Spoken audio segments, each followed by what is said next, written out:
शुरुआत मैं शो की करना चाहता हूं 3 वियर्ड क्रिप्टो मोमेंट्स की बात करते हुए जो इस साल में हमने देखे। सबसे पहले स्क्विड गेम्स का एक कॉइन आया और उसका स्कैम हुआ। उसके अलावा हमारे देश के प्रधानमंत्री नरेंद्र मोदी का ट्विटर अकाउंट कॉम्प्रोमाइज हुआ और वहां से बिटकॉइन रिलेटेड ट्वीट हुआ।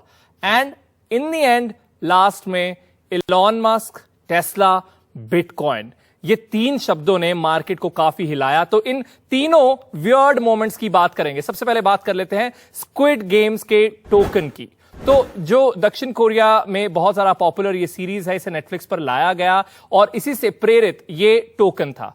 अब ये play to earn crypto currency के रूप में बाहर आया। इसका प्रचार इसी तरीके से किया गया। अब ऑनलाइन कमाई और इस्तेमाल के लिए लोग ऐसे टोकन्स का इस्तेमाल करते हैं, खरीदते हैं, इससे कमाते हैं। तो आपने गेम खेलने के लिए पहले टोकन इस्तेमाल किए, फिर उसके बाद उससे टोकन कमाए और फिर उन टोकन्स को बेचकर आप और कमाई कर सकते हैं। तो ये तरीका ऐसे क्रिप्टो करेंसी का होता है जिसे play to earn crypto currency कहते हैं। लेकिन इसमें यह हुआ कि इन्वेस्टर्स ने कहा कि यहां तो रग पुल हो गया है। रग पुल क्या होता है? रग पुल में जो प्रमोटर्स होते हैं वो सबसे पहले तो निवेशकों को लुभाते हैं, उसके बाद वो ट्रेडिंग जो है, खरीदारी बिल्कुल बंद कर देते हैं और उसी से अपना प्रॉफिट कमाते हैं। यानी सबको पहले कहा कि खरीद लीजिए, फिर ट्रेडिंग बंद कर दी और अपना प्रॉफिट जो है इस पूरी ट्रांजैक्शन से उन्होंने अपने पास रख लिया। दूसरे वियर्ड मोमेंट पर चलते हैं, जो है प्रधानमंत्री नरेंद्र मोदी का जो ट्विटर अकाउंट है वो कॉम्प्रोमाइज होना। उससे ट्वीट हुआ बिटकॉइन के बारे में।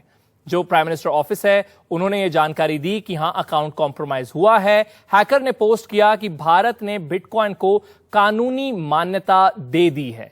पीएमओ ने कहा कि यह मसला ट्विटर को भेज दिया गया है। और वहीं पिछले साल एक हैकर ने पीएम के फॉलोअर्स से कहा था कि क्रिप्टो डोनेशंस करें, यानी तब भी हैकिंग हुई थी और क्रिप्टो रिलेटेड ट्वीट किया गया था। तो ये हमारा सेकंड वियर्ड क्रिप्टो मोमेंट है साल 2021 का। तीसरे मोमेंट पर आते हैं जो है टेस्ला, एलॉन, बिटकॉइन की कहानी। इसे सागा कहा जा सकता है क्योंकि इसने मार्केट को हिलाकर रख दिया। मार्च 2021 में टेस्ला के चीफ, टेस्ला इलेक्ट्रॉनिक कार्स बनाती है, उसके जो चीफ है एलॉन मस्क, उन्होंने कहा कि हम ट्रांजैक्शंस के लिए बिटकॉइन को एक्सेप्ट कर रहे हैं। मई 2021 में उन्होंने कहा कि हम नहीं कर रहे क्योंकि इसकी जो माइनिंग है वो एनवायरमेंट के लिए अच्छी नहीं है, सूटेबल नहीं है। तो एनवायरमेंट कंसर्न्स हमारे हैं क्योंकि हम तो इलेक्ट्रिक गाड़ियां बनाते हैं, तो ऐसे में हम बिटकॉइन एक्सेप्ट नहीं कर सकते। जब उन्होंने प्रमोशन की तब मार्केट ऊपर आई। जब उन्होंने कहा कि अब हम नहीं इसे एक्सेप्ट कर सकते तो मार्केट में गिरावट भी आई। तो इस उठक पटक की वजह से बाजार में जबरदस्त उतार चढ़ाव दिखा।